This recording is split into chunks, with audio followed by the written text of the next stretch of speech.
Welcome back, guys. I trust you're fine. Sometimes, when you feel that you've just seen enough with these true crime stories, a very bizarre story just comes along and tells you that you haven't seen it all. And that is a perfect example of what today's true crime story is about. So, a coffin maker and a coffin seller, he makes and sells coffins in a country in Africa. And he decided that the best way to create demand for his coffins is to go to a hospital and disconnect the drips that have been set up for cholera infected patients. So you heard me right. I'll repeat again. A man who makes and sells coffins in a country in Africa decided that the only way or the best way to create demand for his coffins is to go to a hospital and disconnect the drips that have been set up to help cholera infected patients to recover. it's just crazy. If you are ready for this ride, please buckle up. The details will shock you. And let's go. Now, per the details of the story making the rounds, it's alleged that the man in your shot is a Cameroonian man, and he has been arrested in Malawi, and he has been arrested on the grounds of he deciding to remove drips connected to cholera patients at a healthcare center in Malawi called the Limbe Health Center. Now, initially it was unclear why he decided to do this, but local media reports that this man is 33 years old, and at the time of his arrest, he actually claimed that he was a health worker at the facility and that he was visiting the healthcare center in line with his normal duties there. But later on, it would turn out that this was not true. He was trying to just blend in to accomplish this dastardly act.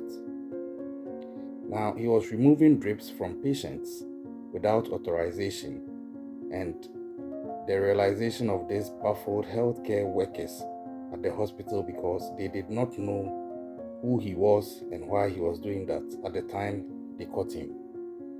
One of the employees said they noticed that they would put drips on patients and then go on to put drips on other patients within the bigger wards, and by the time they come back, they would find that the drips they put on the other patients earlier had been removed, and they began to wonder who was responsible for this. This also meant that the patients whose drips were removed had become very dehydrated, and this facility in itself was also understaffed. So it became a daunting challenge. And if you are familiar with cholera, these things become a challenge that to an extent could end up causing mortality among cholera-infected patients. But then, luck eventually eluded this man when one of the nurses on duty, who was observing and trying to find out the root cause of this odd outcome they were noticing, caught him in the act as he tried to remove other drips that had been connected to other patients. When the official raised an alarm, he tried to flee the scene. Unfortunately for him, he was immediately apprehended, subdued, and of course, they meted out a bit of a beating to him before the hospital authorities called police to come and whisk him away. In actual fact, it seems he was almost lynched. It was later learned during interrogation that he confessed to being a coffin maker and that he was struggling to make sales at his business. Now, this is where the conversation gets murky. On social media, I don't know if people were trying to be funny, but some people were actually trying to justify the man's action by saying that it's all in line with business. It's a business strategy. He's just creating demand so he can supply. This is economics. He's trying to be at equilibrium where demand is equivalent to supply. And he has already made coffins, but he is struggling to get people to buy, so he is actually coming to the hospital to take out these drips so the patients will lose their lives, thereby creating demand for coffins and then he getting his sales. I think this is a pile of bullcrap. Even if these comments are meant to be hilarious, I still think that it's still bullcrap because these are the lives of people being put at risk. Somebody could have died out of this.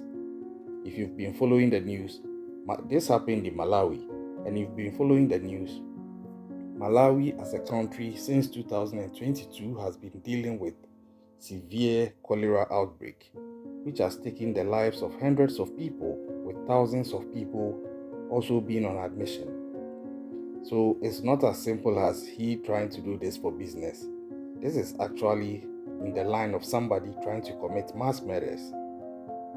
Because imagine all or some of the people whose drips he removed had died. That is straight up murder, or at least manslaughter. I'll leave that to the legal people, but he would be the direct cause of their death. So, the spokesman for the district health office confirmed the incident to the press, and she however said that they were yet to ascertain the true intention of the suspect. This is not still clear because the person has already said this, but I think they want to dig deeper to find out if there are other intentions aside what he has already confessed to. Like I was saying, Malawi has been hit hard by cholera, which has killed almost 1,000 people since March 2022, and the country has reportedly recorded 21,024 infections since the outbreak, and about 860 people are currently in treatment centers nationwide. So, if this man thought that it's just as simple as, oh, I have coffins nobody is buying, I have to create demand, well, I think that he's a sociopath, and this would have been an instant serial killing. So, these are the questions that are lingering through my mind after reading this story. First of all, if it turns out these statements are true, the news is true, then the question I have, the first one is, how sure are they that when he was caught was the first time he was actually trying to do this? For all they know, he might have been doing this already, and that fateful day was the day they caught him. I don't know if you get my analysis. How sure are they that the day they caught him was the first time he was trying this? For all we know, he may have been doing this for some time now, prior to he being caught on that day. And if so, it begs the question about security at hospitals. I have personally always had a problem with it, where people are able to come in and leave without any form of proper security processes in place to be determined that nobody is coming in with ulterior motive, or somebody who has no business being there is actually there in the mix trying to do something dubious. I know in most European countries and America and other advanced countries, these things may not be that likely because they have a proper security system in place at most, if not all, hospitals. But this is a challenge mostly in some parts of Africa where things are mostly taken for granted. It's not everybody who is coming to the hospital that is coming there for medical care. Some people are coming there to visit other patients.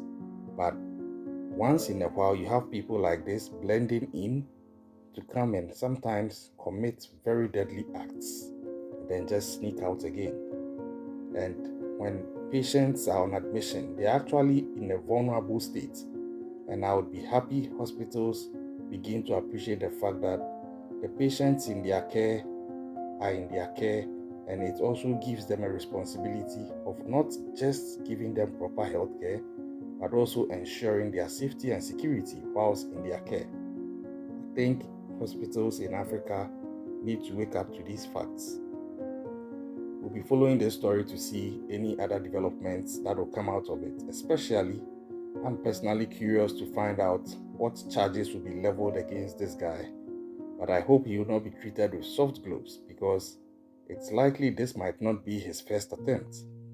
There could have been other instances where he has actually been successful. We never know.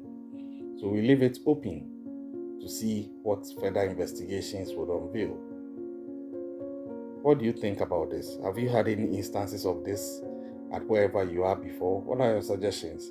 Do you actually agree with the people who are saying that it's all about business? Well, I don't. Even if it's on the funny side, I still do not. So let's have a conversation. Leave your comments in the comment section.